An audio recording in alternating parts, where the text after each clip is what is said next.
నమస్కారం city news కి స్వాగతం. పెండింగ్ లో ఉన్న బాధిత మహిళల ఫిర్యాదులు పరిష్కరించేందుకు నేషనల్ మహిళా కమిషన్ సభ్యురాలు డాక్టర్ అర్చనా ముజుందార్ జడ్పీలో మహిళా జన్ సున్వాయి కార్యక్రమం నిర్వహించారు.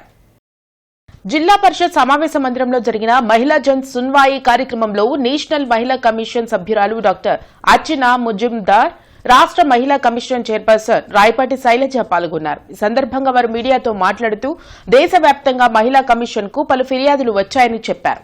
అవి సత్వరమే పరిష్కరించేందుకు మహిళా జన్ సున్వాయి కార్యక్రమం చేపట్టామని వెల్లడించారు. 2024లో రాష్ట్రంలో మహిళలకు సంబంధించిన 60 కేసులు పెండింగ్ లో ఉన్నాయని తెలిపారు. స్థానిక పోలీసులు సరైన సెషన్లు పెట్టక రాజకీయ ఒత్తిళ్లు కారణంగా కేసులు పెండింగ్ లో ఉన్నాయని అన్నారు. కొన్ని కేసులు అరెస్టులు కూడా చేయలేదని చెప్పారు. ఈ కేసుల్లో ఎక్కువగా గృహహింస, సైబర్ నేరాలు, అత్యాచారం కేసులు నమోదయ్యాయన్నారు. బయటకు రాలేని బాధిత మహిళల సమస్యలను వర్చువల్ విధానంలో పరిష్కరిస్తామని చెప్పారు. గత మహిళా కమిషన్ రాజధాని మహిళా రైతులను కలిసేందుకు కూడా ఇష్టపడలేదని విమర్శించారు.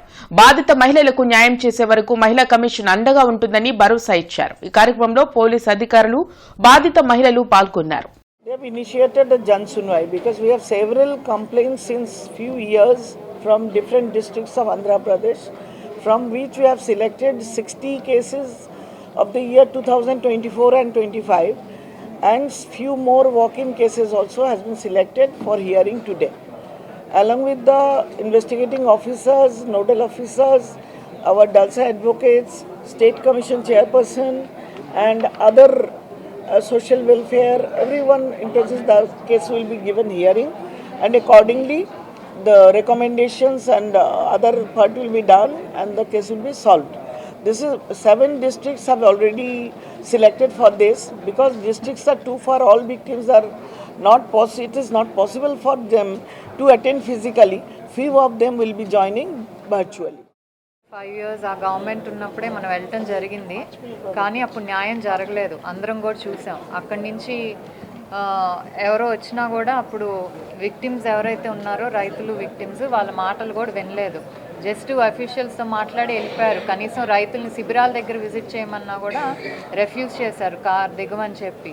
సో డెఫినెట్లీ అవి ఇప్పుడు రీసెంట్గా ఏదైతే జరుగుతున్నాయో ఒక 3-4 రోజుల నుంచి ఏదైతే అంటున్నారో వాళ్ళని అవి కూడా ఆల్రెడీ మేడంకి మెన్షన్ చేశాము. ఆ ఇష్యూస్ నిన్న కూడా అడిగితే చెప్పారు, అది ఆల్రెడీ సుమోటోగా తీసుకున్నాము. ముఖ్యంగా మహిళలు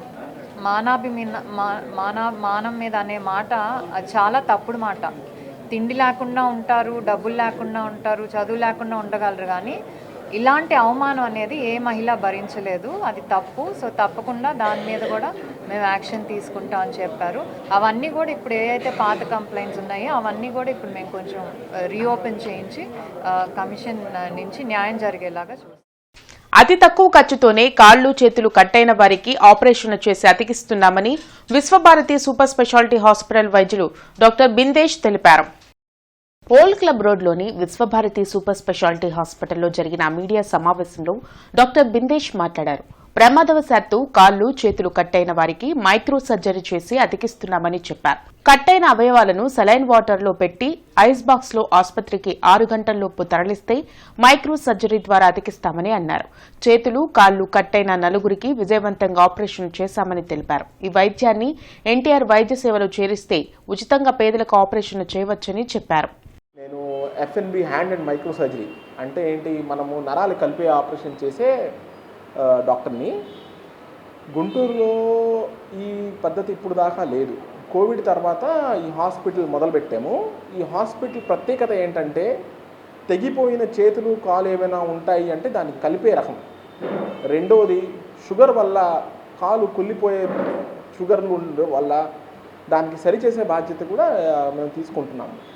బ్రేకియల్ ప్లెక్సెస్ అంటాం. అంటే ఏంటి, రోడ్ ట్రాఫిక్ యాక్సిడెంట్లో చాలాసార్లు నరాలు కట్ అయిపోతాయి. ఆ నరాలు కట్ అయ్యే పద్ధతి కూడా మేము చేస్తున్నాం. ఇవన్నీ ఎంత సూపర్ స్పెషాలిటీ ట్రీట్మెంట్లు అన్నీ కూడా ఇప్పుడు వరకు గుంటూరులో లేకుండేసరికి మేము ఈ ఆలోచనతో ముందుకెళ్తున్నాం.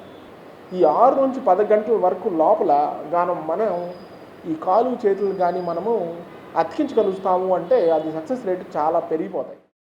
రాజధాని అమరావతి నిర్మాణానికి సంబంధించి మరో ముందడుగు పడింది. అమరావతిలో 2 కీలకమైన ప్రాజెక్టులకు కేంద్ర ప్రభుత్వం గ్రీన్ సిగ్నల్ ఇచ్చింది. వివిధ కేంద్ర ప్రభుత్వ కార్యాలయాల కోసం ఉమ్మడి కేంద్ర సచివాలయం అక్కడ పనిచేసే ఉద్యోగులకు గృహ సముదాయం నిర్మించాలని నిర్ణయించింది.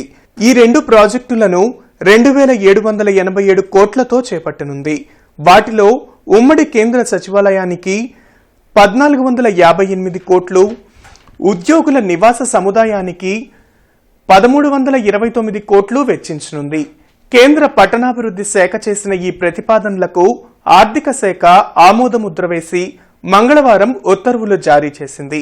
ఈ విషయాన్ని కేంద్ర గ్రామీణాభివృద్ధి శాఖ సహాయ మంత్రి పెమ్మసాని చంద్రశేఖర్ ఎక్స్ వేదికగా వెల్లడించారు.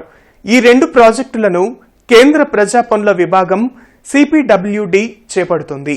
ఉమ్మడి కేంద్ర సచివాలయ నిర్మాణం కోసం 2018లోనే అప్పటి టీడీపీ ప్రభుత్వం రాజధానిలో సిపిడబ్ల్యూడికి 22.53 ఎకరాలు కేటాయించింది. అమరావతి గవర్నమెంట్ కాంప్లెక్స్ పరిధిలో 5.53 ఎకరాలు, దానికి వెలుపల 17 ఎకరాలు ఇచ్చింది. ఆ తరువాత అధికారంలోకి వచ్చిన వైసీపీ అమరావతిపై కక్షగట్టి ఎక్కడి పనులు అక్కడ నిలిపివేసింది. ఒక పక్క జగన్ ప్రభుత్వం 3 రాజధానులంటూ 3 ముక్కలాటకు దిగటంతో పాటు దాన్ని సవాల్ చేస్తూ కోర్టులో కేసు నడుస్తుండటంతో అమరావతిలో నిర్మాణాలు చేపట్టేందుకు కేంద్ర ప్రభుత్వం కూడా ముందుకు రాలేదు. 2024లో రాష్ట్రంలో కూటమి ప్రభుత్వం అధికారంలోకి వచ్చినప్పటి నుంచి తిరిగి ఆ 2 ప్రాజెక్టులని పట్టాలెక్కించేందుకు కేంద్ర ప్రభుత్వంతో చర్చలు జరుపుతూ వచ్చింది. కూటమి ప్రభుత్వం అధికారంలోకి వచ్చిన తర్వాత తిరుమలలో భక్తులకు మెరుగైన సౌకర్యాలు కల్పిస్తుందని బీజేపీ నేత దర్శనపు శ్రీనివాస్ అన్నారు. గత ప్రభుత్వంలో తిరుమల వెళ్లే భక్తులు అనేక ఇబ్బందులకు గురయ్యేవారని, ప్రస్తుతం అలాంటి పరిస్థితులు లేవన్నారు. సామాన్య భక్తులు సైతం ఎలాంటి ఇబ్బందులు లేకుండా స్వామివారిని దర్శించుకునేలా ప్రస్తుతం పాలక మండలి చర్యలు తీసుకుంటుందన్నారు. తిరుమల తిరుపతి దేవస్థానంలో దాదాపుగా 1,00,000 మంది భక్తులు ఉన్నా కానీ వారందరికీ కూడా కూటమి ప్రభుత్వం క్యూ లైన్లో ఉన్న ప్రతి భక్తుడికి అన్ని సౌకర్యాలు, భోజన వ్యవస్థ కానీ, మంచినీరు కానీ, పాలు కానీ, మెడిసిన్ కానీ, వారికి రవాణా వ్యవస్థ కానీ అన్నీ కూడా చాలా చక్కగా తిరుమల తిరుపతి దేవస్థానంలో ఏర్పాటు చేస్తున్నారు. గత ప్రభుత్వం చేసిన దుర్మార్గాలకి ప్రజలు భయపడుతున్నారు. అదేవిధంగా ఈరోజు రాష్ట్ర ముఖ్యమంత్రి వర్యులు చంద్రబాబు నాయుడు గారికి, ఉప ముఖ్యమంత్రి పవన్ కళ్యాణ్ గారికి, బీజేపీ రథసారథి పురంధేశ్వరి గారికి, భారతదేశ ప్రధాని నరేంద్ర మోడీ గారికి ప్రత్యేకమైన ధన్యవాదాలు తెలియజేసుకుంటూ, తిరుమల తిరుపతి దేవస్థానంలో 1,00,000 మంది భక్తులు వచ్చినా కానీ వారందరికీ కూడా అన్ని సౌకర్యాలు ఏర్పాటు చేస్తున్నారు. కొంతమంది అసత్య ప్రచారాలు చేస్తున్నారు. వారి ప్రచారాలను నమ్మొద్దు. కూటమి ప్రభుత్వం ప్రతి భక్తుడి యొక్క సేవే వారికి ముఖ్యంగా. జూన్ 21వ తేదీన జరగబోయే అంతర్జాతీయ యోగా దినోత్సవ వేడుకలకు గుంటూరు నగరం ముస్తాబైంది. ప్రధాని నరేంద్ర మోడీ పిలుపు మేరకు జూన్ 21వ తేదీన అంతర్జాతీయ యోగా దినోత్సవం జరుపుకునేందుకు రాష్ట్ర ప్రభుత్వం సిద్దమవుతోంది. దానిలో భాగంగా ముఖ్యమంత్రి చంద్రబాబు ఆదేశాల మేరకు యోగాంధ్ర కార్యక్రమాలు రాష్ట్ర వ్యాప్తంగా నిర్వహిస్తున్నారు. కార్పొరేషన్ అధికారులు నగరాన్ని సుందరంగా తీర్చిదిద్దేందుకు సన్నాహాలు చేస్తున్నారు. ఈ క్రమంలోనే జిల్లా ఎస్పీ కార్యాలయం ఎదుట నగరంపాలెం పరిధిలో వివిధ యోగాసనాల భంగిమలతో చిత్రాలు, విగ్రహాలు ఏర్పాటు చేస్తున్నారు. ఈ సందర్భంగా Amrutha design studio managing partner Nandiraju Meenakshi city news తో మాట్లాడారు. నేటి సమాజంలో ప్రజలు యాంత్రిక జీవనానికి అలవాటు పడి తమ ఆరోగ్యాన్ని పాడు చేసుకుంటున్నారని అన్నారు. అందుకే చంద్రబాబు నాయుడు ఆదేశాల మేరకు ప్రజలకు యోగాసనాల పట్ల అవగాహన కలిగించేందుకు గోడలపై చిత్రాలు, విగ్రహాన్ని ఏర్పాటు చేస్తున్నామని చెప్పారు.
భారతదేశ ప్రజలందరూ ఆరోగ్యాలు ఉండాలి అని చెప్పి యోగాసనాలు అనేది మన పూర్వం నుంచి వచ్చినదండి సాంప్రదాయము.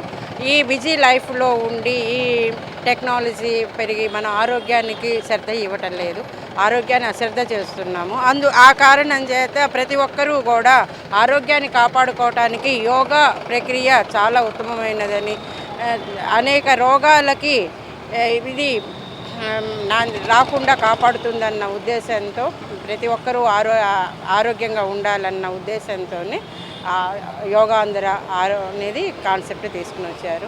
మన చంద్రబాబు నాయుడు గారు కూడా యోగాంధ్ర అనే ప్రోగ్రాం ద్వారా మాకు ఆర్టిస్టులకి ఉపాధి కల్పించారండి. అసలు అవకాశాలు లేవు, మాకు ఏం వర్క్స్ లేవు. ఫ్లెక్సీలు వచ్చాక మాకు చాలా ఇబ్బందిగా ఉంది. ఇప్పుడు కార్పొరేషన్ వాళ్ళు మాకు ఈ వర్క్ ఇవ్వడం వల్ల మేము చాలా సంతోషంగా ఉన్నాం. మాకు అందరికీ ఉపాధి కలిగింది. మునుపట్లాగా ఇప్పుడు లేదండి, చాలా ఇబ్బందుల్లో ఉన్నాము. ఆర్టిస్టులు అంతా ఫ్లెక్సీలు వచ్చిన తర్వాత చాలామంది పనులు మానుకున్నారండి. యోగాంధ్ర ప్రోగ్రాం వల్ల మేము చాలా మంచిగా ఉపాధిగా పొందాము. అమరావతి రాజధాని మహిళలను అసభ్యంగా మాట్లాడిన సజ్జలను అరెస్ట్ చేయాలంటూ నేషనల్ మహిళా కమిషన్ సభ్యురాలు డాక్టర్ అర్చనా ముజుందార్ కు రాజధాని మహిళలు ఫిర్యాదు చేశారు. జిల్లా పరిషత్ సమావేశ మందిరంలో జరిగిన మహిళా జన్ సున్వాయి కార్యక్రమంలో అమరావతి మహిళలు ఫిర్యాదు చేశారు. వైసీపీ నాయకులు మీడియా ప్రతినిధి అమరావతి మహిళలను కించపరిచే విధంగా వ్యాఖ్యలు చేశారని చెప్పారు. వారిపై మహిళా కమిషన్ కఠినమైన చర్యలు తీసుకోవాలని కోరారు. ఈ కార్యక్రమంలో అమరావతి మహిళా రైతులు పాల్గొన్నారు. అంత నిర్దాక్షిణ్యంగా మహిళా రైతుల్ని వాళ్ళు ఏ విధంగా ఆడిపోసుకుంటున్నారో ప్రత్యక్షంగా టీవీ డిబేట్లో పెట్టి సాక్షి ఛానల్ వాళ్ళు అసలు జనాలకు మరి ఏమి చూపించాలనుకుంటున్నారో. మీడియా అనేది అసలు కేవలం మీడియా దేనికండి? ఏదైనా మంచి వార్తలు ప్రజలకి శ్రేయస్కరంగా ఉండాలి, వాళ్ళకి ఏదైనా తెలియజేయడానికి మీడియాని వాడాలండి. అంతేగాని ఇలాంటి నీచపు నికృష్టపు మాటలు వాడటానికి మీడియాని ఉపయోగించొద్దండి.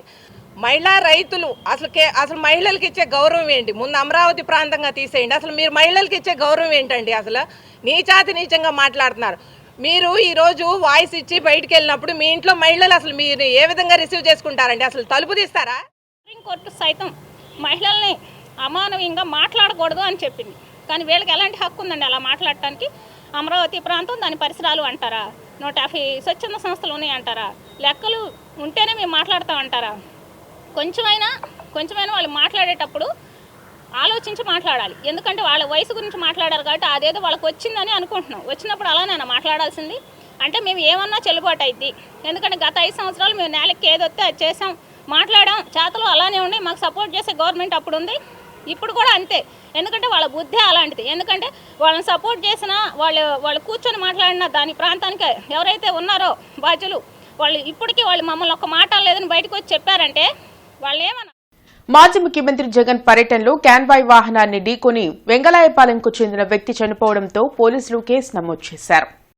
జిల్లా ఎస్పీ కార్యాలయంలో జరిగిన మీడియా సమావేశంలో Guntur range IG Sarvashreshtha Tripathi, SP Satish Kumar పాల్గొన్నారు. ఈ సందర్భంగా ఎస్పీ మాట్లాడుతూ మాజీ ముఖ్యమంత్రి వైఎస్ జగన్ రెంటపాళ్ల పర్యటన సందర్భంగా ఏటుకూరు రోడ్లో వెంగళాయపాలెంకు చెందిన సింగయ్య కారు ఢీకొని మృతి చెందారని చెప్పారు. నిర్లక్ష్యంగా వాహనం నడిపిన వారిపై కేసు నమోదు చేశామని చెప్పారు. ముందు 50 మీటర్స్ లో అడ్వాన్స్ వెహికల్ వచ్చాయి. Tata safari white colour AP 26CE0001. ఆ వెహికల్ రాగా క్రౌడ్ ఉండగా ఈ వ్యక్తి ఏంటంటే దానిపైన ఆ పువ్వులు జల్లడానికి వచ్చేసి పడిపోయారు. మన చెల్లి సింగయ్య అని చెప్పేసి ప్లంబరింగ్ వర్క్ చేస్తుంటారు. వెంగళాయపాలెం నల్లపాలెం వ్యక్తి ఇంజురీ అయ్యారు. అక్కడ ఇంజురీ అయిన తర్వాత కూడా అక్కడ ఏమి వెహికల్స్ ఆగకుండా వెళ్ళిపోయిన తర్వాత మన పోలీస్ ASI రాజశేఖర్ అక్కడ ఎవరు హైవే పెట్రోల్ చేస్తారో వాళ్ళు హాస్పిటల్కి తీసుకొని వెళ్ళి అడ్మిట్ చేయడం జరిగింది. అడ్మిట్ చేసిన అప్పుడే బ్రాడ్ డెడ్ అని చెప్పారు. సో ఇప్పుడు బేస్డ్ ఆన్ మెరిట్స్ వాళ్ళ కంప్లైంట్ ఇచ్చింది బట్టి మనం కేసు కూడా రిజిస్టర్ చేస్తాము.